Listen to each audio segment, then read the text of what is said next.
The intention of this significant sculpture is to become a place of gathering for Indigenous peoples to unite in commemoration. Incorporated at its heart is a special chamber for the ceremonial and symbolic collection of soil, unifying all nations together. Today, with permission from the United Ngunnawal Elders Council, the first soil deposits will be placed into this ceremonial chamber. I would now like to invite Wing Commander Jonathan Lilly of the Rumai people, Air Force Senior Indigenous Liaison Officer, Royal Australian Air Force, to provide accompaniment on the didgeridoo while this element takes place. The first placement this morning will be made by United Ngunnawal Elders Council Co-Chair, Mr. Fred Monaghan.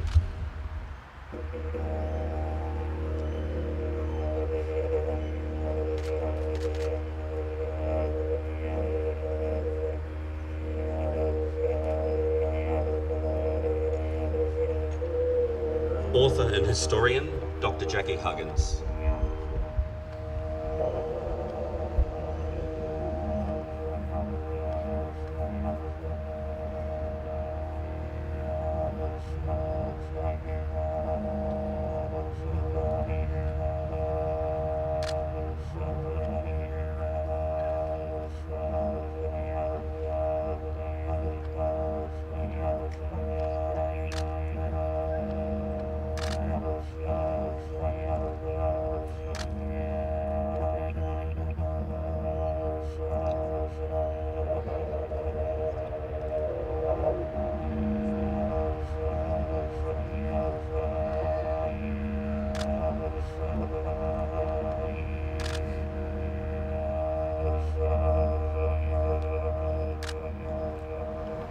National President of the Aboriginal and Torres Strait Islander Veterans and Services Association, Squadron Leader Gary Oakley.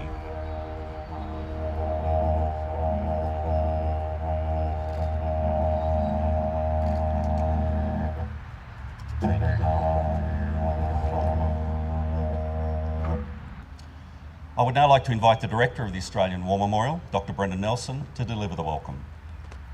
Elders, distinguished guests. Before saying what I'd like to say to you, I firstly want to say that just over 3 years ago, we conceived the idea of this memorial, this tribute to Aboriginal and Torres Strait Islander service to our nation, Australia, over 120 years. As is always the case, the idea is a lot easier than the money. And with all of the sculptures that we conceive and are able to place on these grounds, we have to raise the money. The Australian War Memorial, of course, committed initial funds for it. But what you see before you has been delivered as a result of the generosity of Mr. Kerry Stokes, AC, the Drummond Foundation, the Bruce Ellis bequest, the Department of Defence and the Department of Veterans Affairs both agreed to my request that we contribute $265,000 from money that we had saved from the Spirit of the Anzac Centenary exhibition. But I also want to say that having just conceived the idea of the memorial, I was explaining it to the Indigenous Affairs Minister, the Honourable Nigel Scullion. He asked me how much it was likely to cost. He said, "I will give you $225,000. He said, "We'll shake hands on that." And that's exactly what he and the Department of Prime Minister and Cabinet have done. So to those who have contributed, that's all Australians, through our government and the individuals, I say thank you. The most important year in this continent, this nation's history, is by any standard 1788. The British First Fleet arrived, Captain Arthur Phillip, 11 small ships, the 26th of January 1788.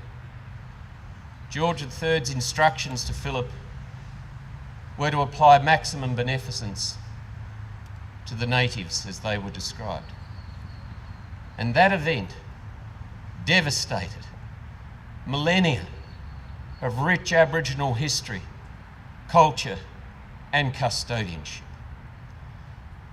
But from that event and everything that would follow, the origins of the Australia we are and the people we have now become. Inevitably and tragically, over more than a century, in the process of dispossession, violence and brutality was perpetrated against the First Peoples by pastoralists, police, and at times mounted Aboriginal militia. Yet only 4 or 5 generations after that, with all that they had endured, they then denied their Aboriginality, denied their kinship and families, to enlist, serve, fight, suffer, and die for the young nation that had taken so much from them. Often enlisting alongside the sons of those who had perpetrated violence against their own families. They then gave their all, and in many cases their lives, for us, for Australia. Enlisting from a society and an Australia of desperate inequality, and finding for the very first time ever equal treatment in the Australian Imperial Force. Charles Meany was born on Bandjalung Island in the Torres Strait, and on the 1st of June 1944, serving in the 2nd 33rd Battalion, he was reported in the Tribune newspaper here in Australia, speaking from New Guinea. He said, "I know I am fighting for a new world order in which my people will get a better deal." He said, "I want to return to an Australia where my people will have equal rights as citizens, to an Australia where Aboriginal children will have access to education, to work, and a happy, healthy life."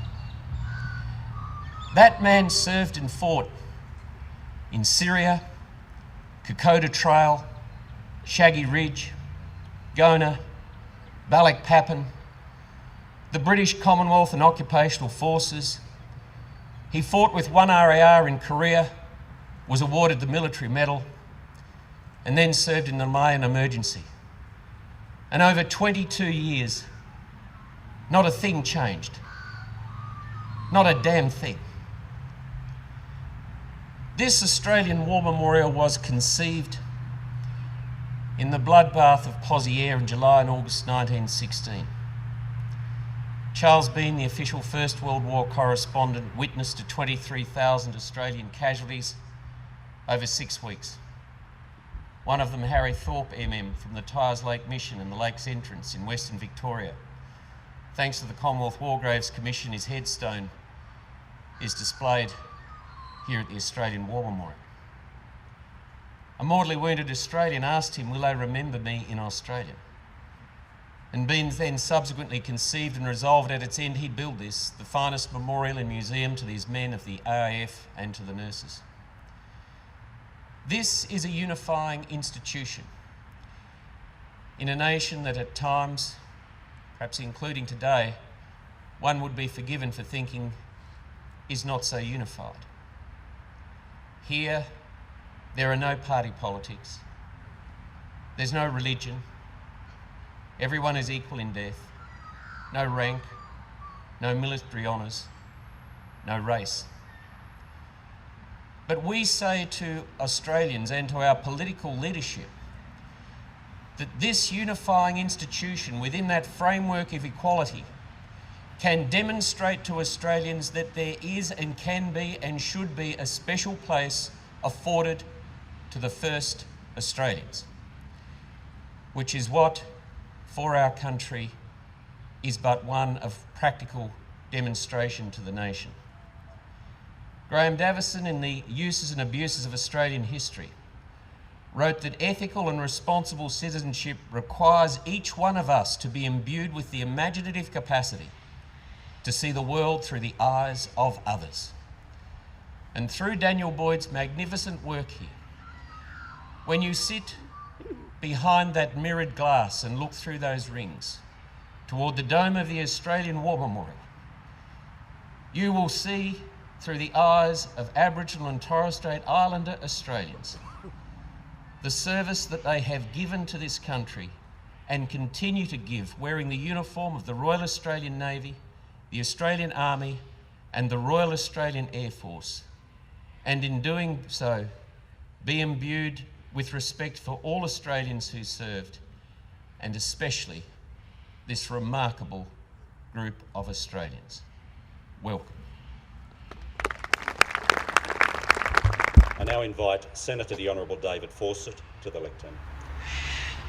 The Australian Government is pleased to support this memorial because to remember, you first need to know. You actually need to be aware of the service that people have provided.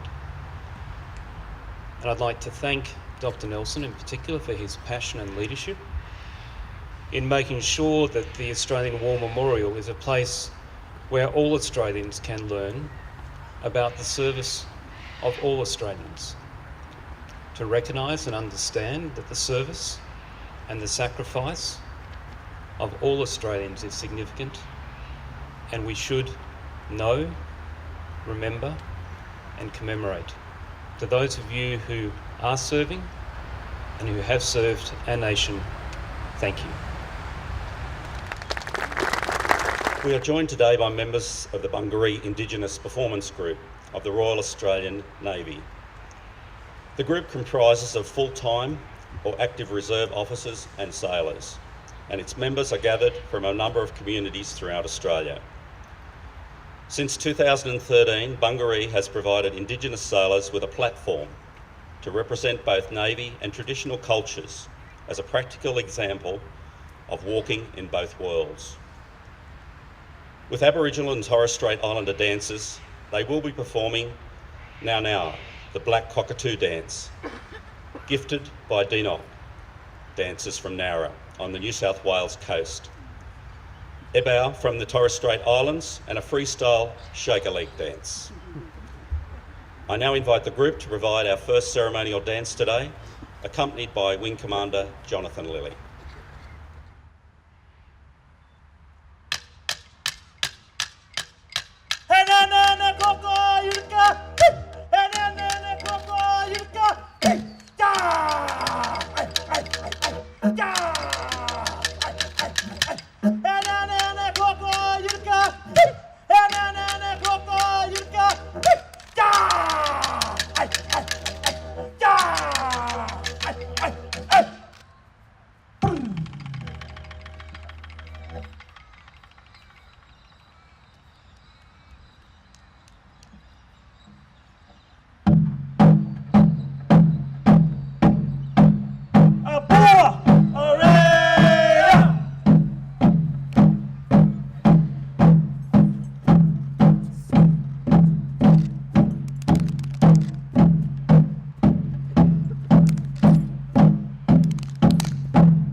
I too wish to acknowledge the Ngunnawal people, the traditional custodians of the land upon which we meet today, and who host this magnificent commemorative memorial, and pay my respects to their elders, past, present and emerging.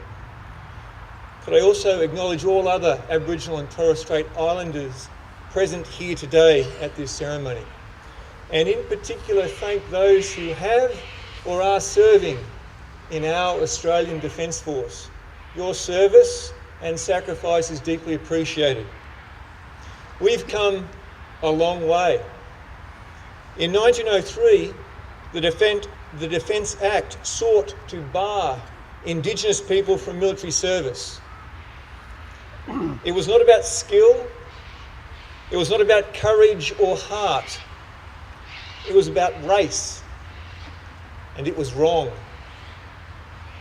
But it did not stop men like Trooper Walter Smale. Walter was a bomb thrower. He could throw far and he could throw accurately. His target was the Turkish trench line. That was Walter's job on the 12th of May 1915. The 2nd Light Horse Brigade was called to attack the Turkish trenches opposing Quinn's post at Gallipoli. Walter loaded himself up with 10 or so bombs and ran towards the enemy trenches. He did it in the face of heavy fire. He did what he'd always done. Walter aimed for his target, and his aim was true. Indigenous Australians have served with distinction in every war our nation has fought. For many, service was their first experience of equality. They wore the same uniform, they did the same training, they had the same opportunities, they received the same pay. More importantly, they supported and they were supported by their mates. They were as good as anyone else in uniform. But for a long time, there was a great silence, a shameful silence. They were our unknown sailors, soldiers, aviators. That is no more. Today we know the names and deeds of many Indigenous men and women who have served our nation. Reg Saunders, the first identified Indigenous man to be commissioned as an officer in the Australian Army. Leonard Waters, recognised as the first Indigenous fighter pilot in the Royal Australian Air Force. Udguru Nunakol served as a signaller in the Australian Women's Army Service. There are many more stories, thousands more, and we're still discovering them. It is a history that should be recognised and celebrated, and it is why I am pleased to be here for the dedication of For Our Country. This sculpture by Daniel Boyd is a fitting commemoration to the service and sacrifice of Aboriginal and Torres Strait Islander people. Fitting for its location here at the Australian War Memorial, where we remember and embrace all service and sacrifice. And fitting because it is a powerful reminder of people and their stories. Memorials are places to gather and focus the mind. They show us that loss is real, and the human story connects us to that loss. But they cannot do the work of the present to honour those who came before by continuing to support Indigenous people to serve today. That is the Australian Defence Force's responsibility. That is the Australian community's responsibility. That is all our responsibility. It is a responsibility we, the chiefs of the Defence Force, my colleagues, the service chiefs and I, we take very seriously. Today, Indigenous people are an important and growing part of the Australian Defence Force, and we are proud to have them. There is no more silence. We have over 1,500 Indigenous men and women serving in the Navy, the Army and the Air Force. We welcome their service. Nowhere is this more apparent than if you were to visit one of our regional force surveillance units, particularly the Northwest Mobile Force. For over 40 years, North Force has been doing surveillance and reconnaissance work in Northern Australia. It could not do what it does without our Indigenous soldiers. It recognises and respects their connection to land, their understanding that everything in that land tells a story. They are but one example across the units, regiments, squadrons of the Defence Force, where Indigenous skill and contribution is valued. Indigenous culture is powerful. We are stronger because of our Aboriginal and Torres Strait Islander people and their service within Australia's Defence Force. That has always been true. Trooper Walter Smale hurled the bombs towards those trenches that day at Gallipoli, and indeed his aim was true. As always, he gave for his fellow soldiers.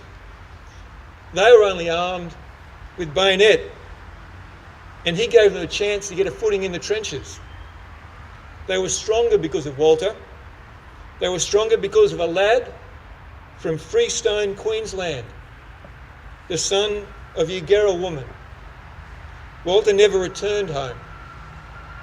He was killed during that battle. We honour the service of Walter today, but we remember and celebrate and honour the service of all our Indigenous personnel. And the ADF will continue honouring past deeds with action and opportunities in this present day. There is more we can do, but we have surely come a very long way. Thank you. Today we're also joined by the Sabai dancers, soldiers of Charlie Company, 51st Battalion, Far North Queensland Regiment, based in the Torres Strait. The name Sapai is a Sorol name that means a sharp eye, a nod to the task of surveillance in support of Australia's border protection operations, and the Torres Strait eagle, the animal used in the Charlie Company emblem. The Sapai dance demonstrates the combination of Melanesian and military cultures, and the art is an important way to pass on stories and ensure history is maintained. Delivering a traditional dance and led by elders from within their regiment, the dancers perform traditional dance moves, military ceremonial drill and fieldcraft manoeuvres. Ladies and gentlemen, the Sapai dancers.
Tamuli. I commence by paying my respects to the traditional owners, the Ngunnawal peoples, their elders past, present and future. I also pay my respects to the past and present Aboriginal and Torres Strait Islander men and women who enlisted and who served in an auxiliary capacity for the Australian Defence Forces, and to all Australians who have given their lives for us in war and in peace. And let us not forget the family who've loved and supported them. I want to pay special tribute today to Glenda Humes. Her father, Captain Reg Saunders, was one of my great mentors in life. I'll never forget the lessons he taught me, but also a great soldier in his own very right. I am deeply appreciative of the opportunity to address you today on an occasion that resonates throughout our collective memories, and to celebrate this momentous event. The Australian War Memorial is a sacred place to all Australians. My family proudly served this nation, our nation, in both world wars. Like many others touched by the evacuation of Gallipoli, my grandfather, John Henry Huggins I, enlisted in December 1915 from Charters Towers in Queensland. He was wounded twice in Belgium. My father, also known as John Huggins, was born in Ayr, North Queensland, in 1920. To those of us who knew and loved him, he was Jack, a man of high degree compassion and integrity. This was a different Australia from the one we see today. Like his father before him, he understood that serving his country and his nation was indeed a privilege. My father enlisted in the 2nd AIF on the 27th of March 1941 in Ayr, joining the 2nd 29th Battalion, which was part of the 27th Brigade of the 8th Division. As one of the fittest soldiers, Dad was sent to the horror that was building the Thai-Burma Railway. An only child, my father adored his mother and father, and they so proud of him. Sadly, his father and mother both died whilst he was away at war. He came back an orphan. Neither knew their beloved son survived the brutal horrors of the Thai-Burma Railway. When my father returned to civilian life, he did not experience the invisibility and exclusion dished out to many other Aboriginal and Torres Strait Islander service people. These veterans were often denied the honour and rights given to other veterans, such as soldier settlement land grants. Many were refused membership, even entrance to RSL clubs and hotels. It was not until 1962 that all Indigenous people were granted full Australian citizenship rights. I have often wondered why they went when they were not even citizens of their own country. A recent trip helped to explain that to me. Last February, a group of Australian descendants of Aboriginal World War II servicemen visited Singapore. Our pilgrimage, which also included visits to military sites in Thailand and Malaysia, commemorated the service of our forebears, who later became prisoners of war upon the fall of Singapore on the 15th of February 1942. Mr. Garth O'Connell from the Australian War Memorial led our self-funded tour.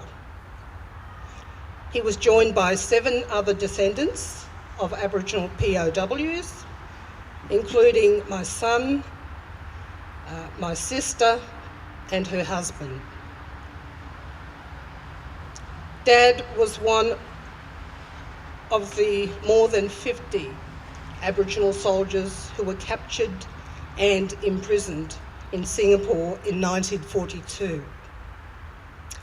We reeled at his courage, strength and dignity, and that of his fellow officers. His military experience truly transcended the barriers of race and class.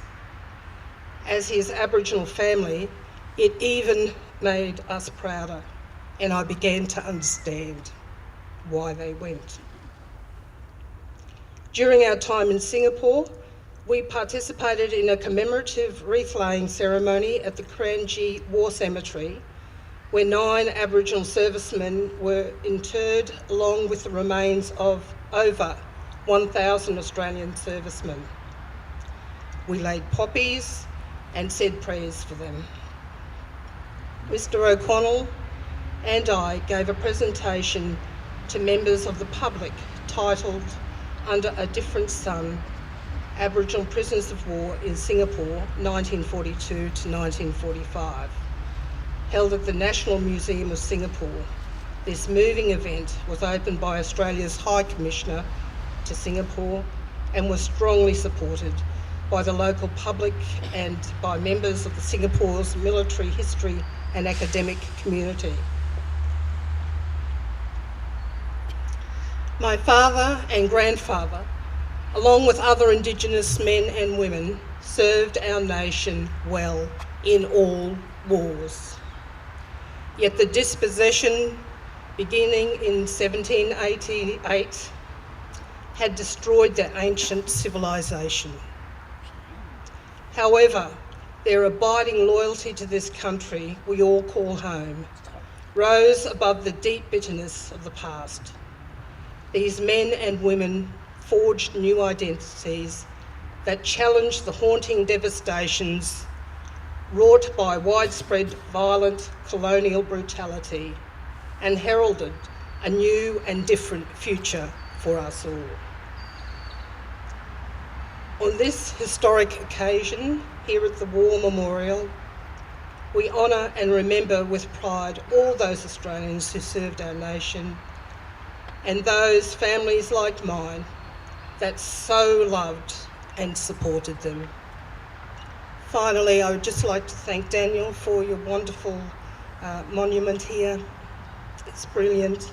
I want to thank my nephew Geordie and his dancers in the Navy, and I'd also like to thank our brothers and sisters from the Torres Straits, the Sapo dancers from far North Queensland. Have a great day, and Watamuli in my father's language to you all. Thank you.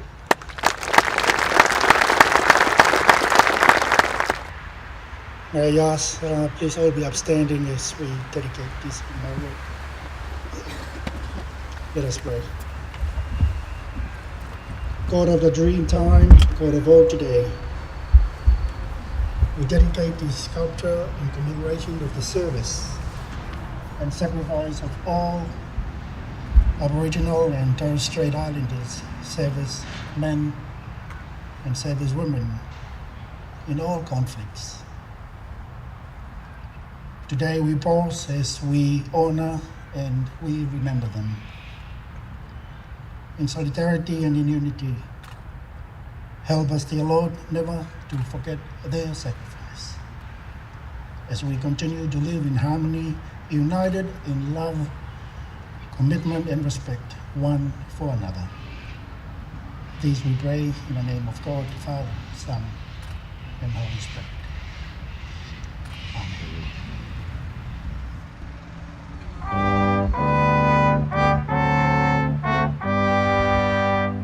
Daraya,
As a Gangalu man, I'd like to pay my respects to the traditional owners of the land that we're on today, the Ngunnawal people, their elders past and present. I'd also like to pay my respects to every Aboriginal and Torres Strait Islander who's here today, and all those Aboriginal and Torres Strait Islanders who have served this nation in both war and warlike operations and in peacetime. Ladies and gentlemen, VIPs, I also would like to express my gratitude to Dr. Brendan Nelson for his support personally, and particularly for this space in which is being dedicated today. There is no better space for this pavilion, the perfect site in the perfect place within the grounds of the Australian War Memorial at the foot of Mount Ainslie, both having strong cultural significance to Canberra and Australia. As you can see today, the pavilion leads itself to contemplation and reflection. Within that stone semicircle is a fire pit. The fire pit is how we do business as Indigenous Australians. We sit in a circle around the fire, we look at each other's faces and we discuss our business and our law and tell our stories. There is the ceremonial chamber for soil from Indigenous communities across the nations, which links us all to place and country. Behind, there's a two-way mirror studded with transparent lenses, which is the signature trademark of the designer Daniel Boyd. That wall reflects within and reflects without. This, inside the space, you can sit in quiet contemplation and reflect on those Aboriginal and Torres Strait Islander people who have chosen a life of serving to protect country. What will the future bring for those young Aboriginal and Torres Strait Islander men and women who will choose a career in the Defence Force? This place will mean many things for many people, but it will always be a place to come and remember those of us who protect country. Those from the past, those of us in the present, and those who will follow us. Thank you.